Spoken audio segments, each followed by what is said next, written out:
गीता मेरा उत्तम घर है। भगवान श्री कृष्ण वराह पुराण श्रीमद् भगवद गीता परम श्रेयकारी बोध देने वाला भगवान का गीत सहेजक डॉक्टर खुशदीप बंसल। गहरी अनुभूति के लिए सुझाव। मैं कौन हूँ, मैं क्या हूँ और क्या नहीं हूँ मैं, यह जान जाना पहचान जाना इतना ज्यादा सुखद और आनंदित करने वाला है कि आप अपने आपे से प्रेम में पड़ जाते हो। बिना अपने आपे से प्रेम किए किसी अन्य से प्रेम करना कैसे संभव है? फिर भगवान को प्रेम पूर्वक अर्पित हो पाना तो बहुत दूर की बात है। जो पाया ही नहीं उसे बांटना कैसे संभव है? पाने के लिए जरूरी है, अति जरूरी, ये जानना और पहचानना कि कौन हूं मैं, क्या हूं मैं और क्या नहीं हूं मैं। तभी तो शुरू हो सकेगी आपकी यात्रा अपने आप को साक्षात साकार करने की। नहीं तो लोग अपने बारे में अपनी मनगढ़ंत छवि कि मैं तो यह हूँ को ही सही मानकर उसे ही साकार करने की कोशिश में लगे दुखों, पीड़ाओं और अनावश्यक विरोधों से छटपटाते हुए कहीं ना पहुंचने वाले चिंतन में उलझे हुए कहते हैं कि भूल कहाँ लग रही है। अपनी मनगढ़ंत छवि से भ्रमित अपना ही और नुकसान करते रहते हैं। अपने बारे में इसी मनगढ़ंत अवधारणा को श्रीमद् भगवद गीता के अध्याय 18 श्लोक 59 में भगवान अहंकार कहते हैं।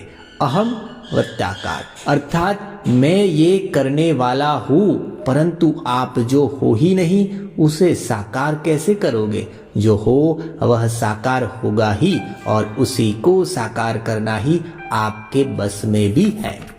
जब अपने बारे में कोई भ्रमित होता है तभी दुखों, पीड़ाओं और विरोधों का सामना करता है। श्रीमद् भगवद गीता में स्वयं भगवान यही स्पष्ट करते हैं और रणभूमि में लड़ाई के ऐन मौके पर इसी भ्रमित स्थिति के कारण मन गिराए अर्जुन को इसमें से निकाल कर उसे उसके स्वभाव में पुनः स्थापित कर देते हैं। इसीलिए बहुत जरूरी है अपने आपे के बारे में अपनी मान्यता को जानने और पहचानने की तर्कपूर्ण कसौटी पर परख लेना। फिर यह कसौटी भी जब स्वयं भगवान का बताया हुआ श्रीमत हो तो अज्ञान या भ्रम से पैदा हुई अस्पष्टता को तो जड़ से नष्ट होना ही है। अपने बारे में जानने और आपे को पहचानने से वो स्पष्टता मिल जाती है जिसे पाने के बाद जीवन में फिर कभी भी किसी भी आयाम में न तो भ्रम होता है और ना ही अस्पष्टता।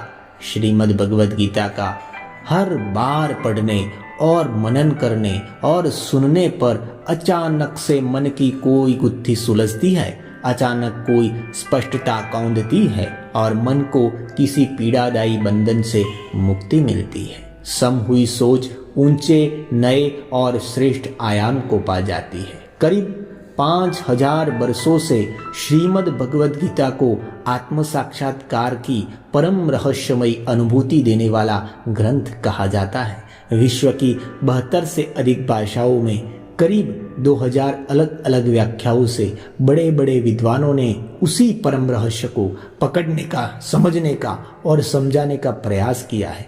परंतु मेरा मानना है कि पढ़ने, सुनने और मनन करने वाले को कब, कहाँ, किस अध्याय के किस श्लोक में भगवान की कही किस बात से यह रहस्यमयी अनुभूति होगी यह कोई नहीं बता सकता, परंतु होगी ही यह निश्चित है। यदि ऐसा न होता तो लगभग 3000 बरस ईसा पूर्व घटित हुए भगवान और मनुष्य के इस दैवी संवाद को मानवीय चेतना ने अब तक सहेज कर नहीं रखा होता। मेरा सुझाव है कि किसी की भी करी हुई श्रीमद् भगवद गीता की व्याख्या में बिना उलझे, उसमें निजी स्वार्थ के लिए निकाले अर्थों से बिना भ्रमित हुए आप भगवान और मनुष्य में हुए इस दिव्य संवाद को संपूर्ण धारा प्रवाह और शब्दशः देखे, पढ़े, सुने और मनन करें। भगवान में ही पूरी श्रद्धा रखते हुए भगवान से ही उनके श्रीमत को समझने और आत्मसात करने की अपेक्षा रखते हुए मनन गुणन करते जाए, क्योंकि भगवान की आपको सीधी कही और सरल बात को उनसे बेहतर कोई और कैसे समझा देगा। भगवान श्री कृष्ण और अर्जुन के इस रहस्यमय अमृत संवाद को वैसे ही देखे जैसे संजय ने देखा, वैसे ही सुने जैसे अर्जुन ने सुना, और बाकी आपके अंतःकरण में विराजमान अंतर्यामी श्री कृष्ण को कहने दे।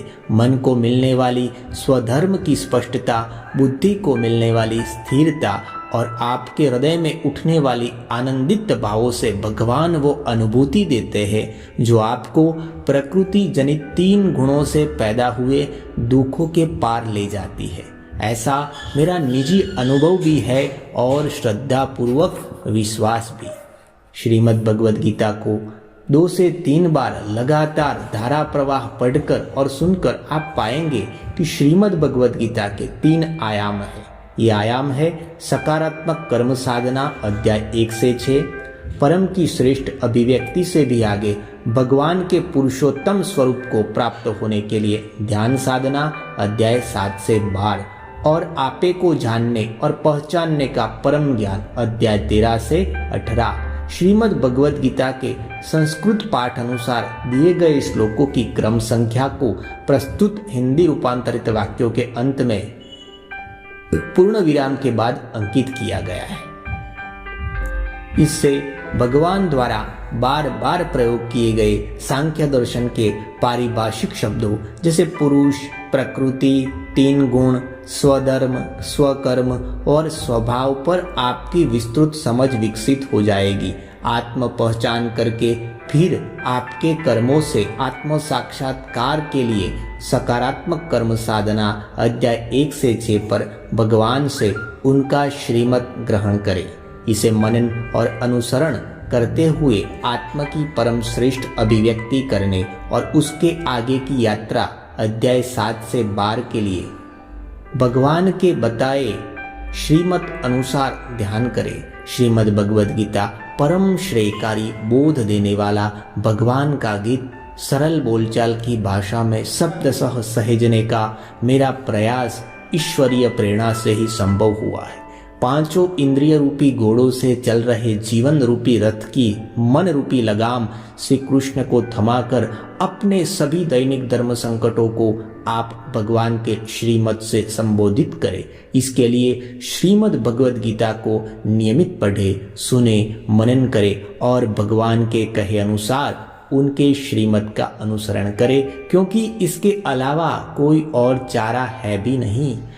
पिछले 28 वर्षों से महावास्तु सलाहकार के तौर पर काम करते हुए मैं जब भी कोई महत्वपूर्ण निर्णय लेने में अटका या मैंने अस्पष्टता महसूस करी तो श्रीमद् भगवद गीता पढ़ने से मेरे मन की गुत्थियां सुलझती चली गई। मेरा मानना है कि अपने कर्मों को प्रशस्त करने के साथ साथ अपने आपे सहित अपनी सोच, मन, बुद्धि, 5 ज्ञान इंद्रियों और 5 कर्म इंद्रियों को व्यवस्थित करना सीखने के लिए श्रीमद् भगवद गीता से श्रेष्ठ ग्रंथ कोई और नहीं है। विश्वास रखिए, बहुत प्रिय है आप भगवान के। भगवान आपको दिव्य स्पष्टता देने वाले हैं, तभी तो आप पूरे मनोयोग से श्रीमद् भगवद गीता का अध्ययन कर रहे हैं। ओम तत्सत।